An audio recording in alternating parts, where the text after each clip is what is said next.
Hi friends, വാവാസ് കലവറയിലേക്ക് എല്ലാവർക്കും സ്വാഗതം. ഇത് നമ്മുടെ കൃഷിയിടമാണ്. നേരത്തെ പയർ നട്ടിരുന്നതായിരുന്നു. അവിടെ പയർ കഴിയാറായപ്പോഴേക്കും ആ മൂടുകളിലേക്ക് ചീര വെച്ച് കൊടുത്തതാണ്. ഇന്നിപ്പോൾ ഒരാൾക്ക് കുറച്ച് ചീര വേണമെന്ന് ആവശ്യപ്പെട്ടിട്ടുണ്ട്. അപ്പോൾ ചേട്ടൻ കട്ട് ചെയ്തുകൊണ്ട് നിൽക്കുവാണ്.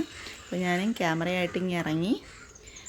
ആവശ്യത്തിനുള്ളതായിട്ടുണ്ട്. ഇപ്പോൾ ചേട്ടനത് കൊണ്ടു കൊടുക്കാനായിട്ട് പോകാനായിട്ടുള്ള തയ്യാറെടുപ്പിലാണ്. ഇതാ പോവാണ്. അപ്പോൾ നമുക്ക് പൊതിച്ചോറിലേക്ക് ആവശ്യമായിട്ടുള്ള ചീരയും കൂടി എടുക്കണം. അപ്പോൾ ഞാൻ ഒന്ന് താഴോട്ട് പോയി നോക്കട്ടെ.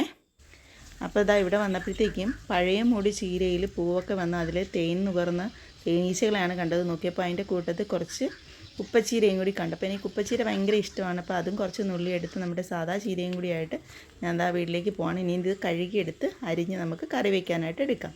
അപ്പോൾ ഞാനത് റെഡിയാക്കി എടുത്തിട്ടുണ്ട്. ഇന്നത്തെ നമ്മുടെ പൊതിച്ചോറിൽ മുട്ട ഓംലേറ്റ് ഉണ്ട്. അതേപോലെ തന്നെ മീൻകറി എന്ന് പറയുമ്പോൾ ഇവിടെ കിട്ടിയത് നിന്ന് വള്ളിക്കൊഴിയാളെ എന്ന് പറയും. ആ മീനാണ്, നല്ല മീനാണ്. അപ്പോൾ അതാണ് ഇന്നത്തെ പൊതിച്ചോറ്. ഇന്ന് ഞാൻ ഫ്രൈ ഒന്നും ചെയ്തിട്ടില്ല. പിന്നെ ഇന്ന് സാമ്പാർ, പിന്നെ നമ്മുടെ അച്ചാർ, ചീര നമ്മൾ തോരനാക്കി വെച്ചിട്ടുണ്ട്. അപ്പോൾ മുട്ടയും പൊട്ടറ്റോ നമ്മുടെ മെഴുക്ക് വരട്ടി, പിന്നെ ചമ്മന്തി, ഇത് ഇത്രയാണ് ഇന്നത്തെ പൊതിച്ചോറിലേക്ക്. അപ്പോൾ നമ്മുടെ മീനും സാമ്പാറും ഞാൻ കവറുകളിലാക്കിയാണ് നമുക്ക് കൊടുക്കാനായിട്ട് എടുക്കുന്നത്. അപ്പോൾ ഒരു പൊതി ഞാൻ നിങ്ങൾക്ക് കാണിച്ചു തരാനായിട്ട് ഇവിടെ പൊതിഞ്ഞെടുക്കാമെന്ന് കരുതിയിട്ടുണ്ട്. അപ്പോൾ ഇത് ഡെയിലി ഇവിടെ ഞങ്ങൾ ചെയ്തുകൊണ്ട് ഇരിക്കുന്ന ഒരു പ്രക്രിയയാണ്. ആവശ്യപ്പെടുന്നവർക്ക് ഓർഡർ അനുസരിച്ചിട്ട് നമ്മൾ പൊതിച്ചോറ് കൊടുക്കുന്നുണ്ട്. പിന്നെ സ്വിഗ്ഗി സൊമാറ്റോയിൽ ആഡ് ചെയ്തിട്ടുണ്ട്. ആവശ്യക്കാർക്ക് നമ്മൾ പൊതിച്ചോറ് പൊതിഞ്ഞ് കൊടുക്കുന്നതാണ്. അപ്പോൾ ഏത് രീതിയിലാണോ വേണ്ടത് അതിനനുസരിച്ചായിരിക്കും റേറ്റ് വരുന്നത്. നമുക്ക് 80 രൂപ മുതലാണ് പൊതിച്ചോറ് ഇവിടെ കൊടുത്തുകൊണ്ടിരിക്കുന്നത്. അപ്പോൾ ഇത് നിങ്ങളെ കാണിക്കാനായിട്ട് മാറ്റി വെക്കുവാണ്. ബാക്കിയുള്ളത് പൊതിഞ്ഞെടുത്തു. ഇന്ന് പൊതിയുടെ എണ്ണം കുറവാണ്, അതുകൊണ്ടാണ് ഞാൻ വീഡിയോ എടുക്കാനായിട്ട് ഇറങ്ങിയത്. അപ്പോൾ നമുക്കിത് കഴിച്ചാലോ?